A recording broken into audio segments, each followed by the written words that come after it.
What is up, fight fans? Welcome back. It's the Vulture coming at you once again, and this week we are going over UFC Fight Night Moicano versus Duncan. Now, before we get into this fight card breakdown, I do want to make a quick notice that the bout between Charles Radke and Jose Henrique has been canceled, but no need to worry. We are still moving forward with the rest of the fights, and I threw in one preliminary bout for you guys to enjoy. So, without further ado, sit back, relax, and get ready for another cage conversation. Don't say that you love me, but don't know me, keep the scam out. Bitch, I'm so efficient, man, it's tight so I can stand out. Please don't interrupt me, hit this room like where you stand now. I don't ever back down, I'm the shit, dog, I don't stand down. Don't say that you love me, but don't know me, keep the scam out. Kicking off today's video, we have a preliminary bout in the women's bantamweight division. That is going to be between Elise Golden Girl Pereira, and she takes on Haley All Hill Cohen. Now, Elise Pereira lost her UFC debut by unanimous decision. She also really didn't look like herself in that fight. She was 19, it was her first fight in one of the biggest stages in the MMA world, and that can cause a lot of jitters for somebody. Despite not showing it in her debut, she's very aggressive and has really fast hands. She's also got a good left uppercut to a straight right hand counter combo. It's very effective and very smooth when she does it. It seems like she's practiced it forever, and in my opinion, that's probably one of her best weapons. She definitely tries to get something back though. If you throw strikes at her, she'll look to counter, she'll throw her own combinations as soon as you're done, or even interrupt your combinations with her own. If she gets taken down, she does her very best to get back up and tries to get one of her own. She likes to keep those scores very even, if not exceed what her opponent is giving out. She needs to work on engaging more and putting more pressure against her opponents. This was a serious issue she faced in her debut. She waited too long, put too much respect, and Rendon capitalized on it and just got the best of her. But she's young, she's got a lot of things to fix, and hopefully she can fix them. She also relies too much on her right hand. Yes, it's got her wins in the past. Yes, it's powerful. But if it's got no purpose, it's got no execution. Everything you throw has to have a purpose, unless you're trying to fill somebody out. But by the way she was throwing it, it just looked like she was throwing it hoping it would land. Haley Cohen, she's also got yet to win a fight in the UFC. She's got 0 wins and 2 losses in the organization. She has a very sneaky lead leg head kick, and she throws it very smooth, and every time it's on target or barely misses. So you can tell she's practiced that a lot in training. She's got a strong physical build, and she likes to hold her opponents against the cage. She can find a lot of success in this against Pereira, because we saw Pereira get backed up a lot and held against that cage by Rendon in her debut. She's got a very heavy karate stance. Her hands a little low, bouncing back and forth, kind of like an MVP kind of stance, but not as bouncy, not as flashy. She's got to be cautious to this because Pereira is known for having fast hands, and she'll catch you or just throw something out of the blue, like that right hand I mentioned earlier, and it could drop you. She's also got solid top ground game. On the bottom, not as impressive, and she's prone to submissions in both. We've seen it countless times where she's on top. She'll get attacked with the triangle and armbar, stuff you don't really see happen too often at this level of MMA. It tends to happen against her. Could be dangerous, but we haven't seen much of Pereira's ground game, so we're not really sure. Give me Haley Cohen by decision. I think she keeps a high pressure. I think she forces Elise to move back, and she keeps her from finding her groove in this fight.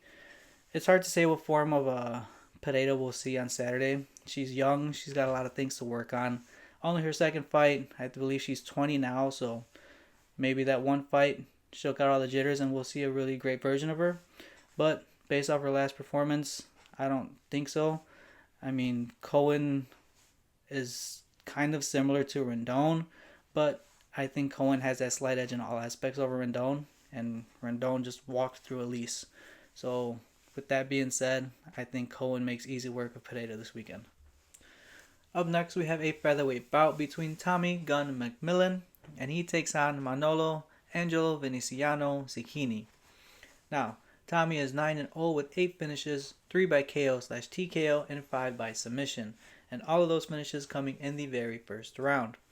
Tommy loves to move a lot, and he's a very aggressive fighter, but he leaves his hands a little too low on his entries, which isn't a bad thing because he's a very good wrestler, and with his hands being low on his entries, give him that quicker reaction time to lock him up, get the blast double, get the high crotch, get the single leg, and he more than often takes his opponents down.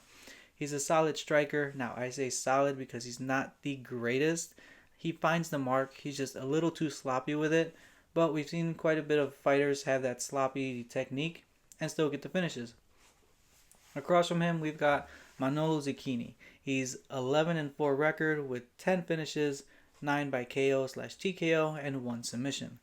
He is coming off of a KO loss to Morgan Shayeri back in 2023, and that was the last time we saw him, so he's had some time off. He's a very explosive fighter, and he's very, very flashy as well.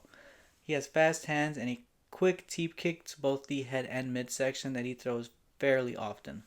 His head stays in that center line a little bit too much, and he tends to struggle against faster fighters. He needs to be more composed. When he gets tagged, he lets his emotions get the best of him, and he gets angry, and he loses the technical aspect of his striking.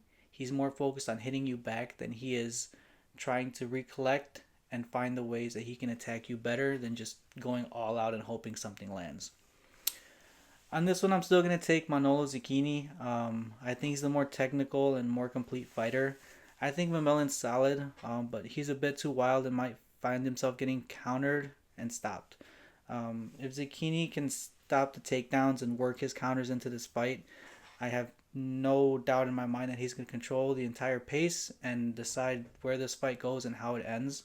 Up next in the bantamweight division, we have a bout between Ethan, the Professor Finesser Ewing, and he takes on Rafael Macapa Estevam. Now, Ewing fought his debut against Malcolm Wellmaker, and he won it by unanimous decision. He's got good head movement on his entries, and he has quite the chin, and it was tested a lot by Wellmaker. And if you know anything about Wellmaker, this kid's got power, and he can put anybody out. And the fact that Ewing was able to take all those strikes and not get put out says a lot about the durability of this kid. He doesn't allow himself to stay backed up against the cage. He knows how to keep the distance between him, his opponent, and his back in that cage. He can cut the angle very well, threaten with a takedown to get you to back up off of him so he can get distance away from that wall and being locked in a tight position. He's got strong physical strength, and he's capable of countering your throws with his own. He's got very good grappling, and there's both offense and defense, so grappling isn't really anything that he's really scared of. He does need to work on core strength though. It seems like all body damage hurts him, whether it's a punch, a kick, a knee. It's very visible that body shots aren't his best friend, and that's something that's got to be worked on. He also needs to work on controlling his opponents when he gets them to the mat. He can get them there. His struggle is keeping them there. He could put somebody on their back and be on top of them, but it seems like it's little to no effort for them to get up and get back on their feet against Ewing.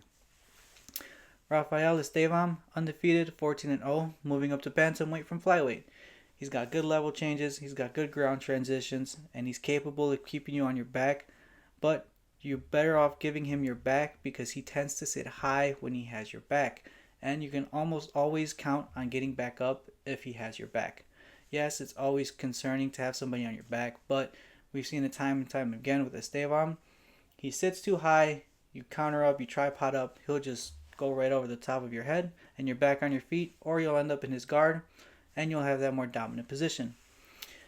He seems to put himself in danger when he's on the floor. Multiple people have caught him in very, very simple submission attempts. Yes, they aren't executed, he doesn't tap out, but every chance you get put in a dangerous position is an opportunity for you to get finished. He's got stronger upper body. He's able to lift guys and just throw them around. But that was at flyweight. Him moving up to bantamweight might be a different story because a lot of these bantamweights have that bigger build on them, so this might be a little more difficult for him to do here. His head stays on that center line too much, and he gasses by the third round. He's not completely tired or exhausted. He just significantly slows down, and everything that he was doing with pace and control is a little sloppy, and that tends to be one of his downfalls. Nothing really fancy or noticeable in his striking game aside from his power. His combos are absent, and his speed is nothing to be worrisome about. He does get caught often with the knee in his takedown entries, so if Ewing can time that knee perfectly when Estevam tries to go in for a double leg or a single leg or attack his legs in general, he might be able to put him out. So for this one, give me Ethan Ewing. I don't think Estevam has the chin nor the striking evasiveness to put up with what Ewing can produce. Really, I think this was a matchup to test Ewing's grappling ability because we saw his striking abilities against Wellmaker. And I think the matchmakers wanted to see Estevam put on a grappling performance against Ewing and see what he has in the defensive region. I think this is going to be a good test for him. Striking wise, I think he's going to dominate him, but I still think that Ewing has enough defense in the wrestling game to stop Estevam, and I think he's going to be a serious problem in this division. Up next in the light heavyweight division, we have a bout between Abdul Rahman the Hunter Yakayev versus Brenson the Gorilla Ribeiro. Now, Yakayev is 8-0 with 7 wins by finish, 3 of them by KOs and 4 of them by submissions. He's got fast and powerful hands, and he throws a heavy right hand off of that back foot. He's a very high pressure fighter, and his style and game plan is simple. Get in there and get out of there as quick as possible by any means necessary. He's only got 2 fights in his professional career that have gone out of the first round, so we're not sure how reliable his gas tank is. He can't let the win streak he's got going on get to his head though. He needs to fight every fight like he has been, technical, aggressive, and strong. Across from him, we've got Brenson Ribeiro. He's 3 for 5 in his last 5 fights, and he's coming off of 2 knockout losses. If this doesn't scream setup, I don't know what does. This guy is coming off of 2 insane knockout losses, and he's going against somebody that's got nothing but knockouts. I can't fathom this one. This doesn't make sense to me. Ribeiro stays too stationary in the pocket. He does got good submission offense, and he's a heavy kicker, and he loves to throw feints. But big shots, even if there's so much as graze him, have a huge effect on this guy. He gets caught fairly easy, and even though he gets caught, he doesn't move his head. I don't mean to bash on him. I'm sure he's a good fighter, and they saw something in him since he's in this level of competition. But I think this matchup does not make any sense. Correct me if I'm wrong. Let me know in the comments what you think. But I don't see why Ribeiro even thought about taking this fight. So I'm sure everybody knows where my pick is going to fall on. So yeah, go ahead and give me the Hunter by first round finish. I don't think Ribeiro has any strength in his chin or in his strikes to cause any problems against the Hunter. And I think this is going to be a fast one. So don't blink because you just might miss it. For our co-main event of the night, we have a women's strawweight bout between Berna Kakara Jandiroba, and she takes on Tabitha Baby Shark Ritchie. Jandiroba is coming off of a unanimous decision loss to Mackenzie Dern, but she's got a very dangerous submission game, with 14 of her 22 wins coming by way of submission. She's very persistent in her takedowns. She'll get denied 3, attempt 7 more, and she ain't going to stop until she gets you to the floor. She's got a good left high kick that she throws very subtly and very random, but they're very accurate and very dangerous, so Ritchie has to be very cautious of that. She's not particularly a fast striker, nor does she throw any long complex combinations, but she does enough to be able to work in a takedown and bring this fight where she wants it, which is on the floor. She doesn't like to check leg kicks very much, and she doesn't move her head, and she struggles with opponents that are faster than her. Across from her, she's got Tabitha Ritchie. Ritchie's coming off an impressive TKO win over Amanda Ribas. She's an aggressive fighter, and she loves to push the pace. This can cause some problems for Jandiroba. Ritchie's got fast hands and sneaks them in even when she's engaging in takedowns. When she gets taken down, she's capable of getting back up, but she's got to be ready for those constant takedown pressures of Jandiroba, because Jandiroba will not lay off of the takedown gas. She will spam them all day, and she will keep you there if you let her. So with that, she's got to be very, very resistant to these takedowns. She can't let it get to the floor, because I think Jandiroba is way too skillful in her submission game, and she'll catch any little opening that Ritchie gives her to finish her. Also with that, she can't let Jandiroba get on top. You're going to get taken down. It's inevitable, especially against someone as skilled as Jandiroba. But Ritchie has to be on that hot foot to get back up as soon as she gets taken down. She can't feel comfortable. She can't take a breather. When she's down, she has to get back up. I do see Ritchie taking this one though. I think she'll outstrike Jandiroba. I think she'll get in her head with the strikes, make her shoot some desperation shots, make her shoot some shots that are a little far away and just untechnical.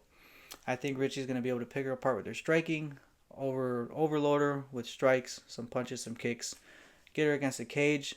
I do see Ritchie engaging in some takedowns, but like I said before, she can't stay comfortable there. Get her down, let her up, pick her apart again, break her spirit down. Show her that you're able to beat her on the feet. Take her down and beat her in her world too. This way, this fight goes your way at the end of the night. For our main event of the night, we have a lightweight bout between Renato Moicano and he takes on Chris the Problem, Duncan. Now, Moicano is coming off of 2 losses and he's looking for redemption. He's very, very much able to recognize and react to most of the strikes coming his way, and he does a good job at countering with a straight right. He's got solid hands, they're not the fastest, but they pack power, and he's got a very dangerous ground and pound game. He's got good entries, and he's always throwing something to keep you distracted as he cuts that distance. He does need to check leg kicks a little bit more though. We saw that being a problem against Dariush. Dariush was throwing a lot of leg kicks early, and halfway through the first round, Moicano was on his butt because his lead leg was getting taken out from under him all the time. Now, for being a good submission executor, he has to engage in more takedowns. He's a patient fighter, but sometimes too patient, and that lets his opponents get the best of him. They tend to control the pace, and then he doesn't get to execute his game plan. I don't know if he regrets it, but I think he has to be a little bit more aggressive as a fighter. Across from him, we've got Chris Duncan. Chris is riding a 4-fight win streak, and he is a dangerous fighter with 11 of his 15 wins coming by way of finish. Although he's got no knockouts in the UFC, he's very much capable of putting anybody out at any time because he has a mean right hand, and I think it's even stronger than Moicano's. Duncan is a fighter that loves to keep pushing forward even when he's hurt, no matter how bad he's hurt.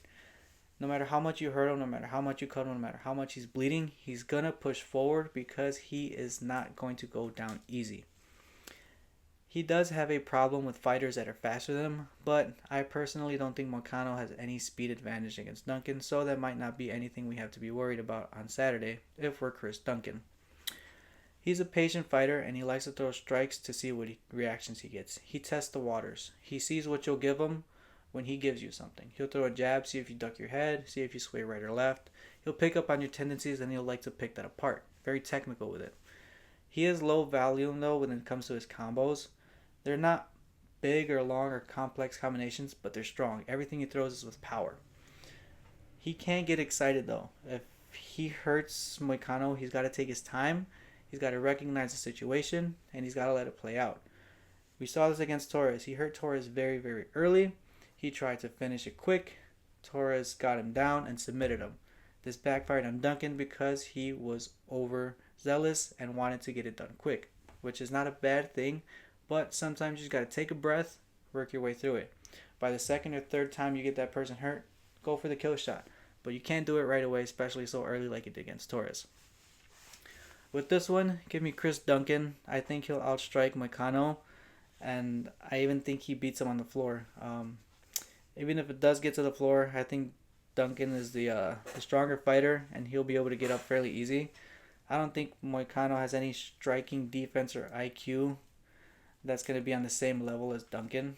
And I think Duncan's just going to put on a masterclass performance and absolutely annihilate Moicano on Saturday. Alright, fight fans, that's everything we got for this week's video. Thank you all for tuning in. Don't forget to smash that like button. Hit the subscribe button if you're new here. Hit that little bell next to it so you never miss a future video. And comment down below what you think the results for this weekend's card will be. Thank you all again for tuning in. And we'll catch you next time for another Cage Conversation.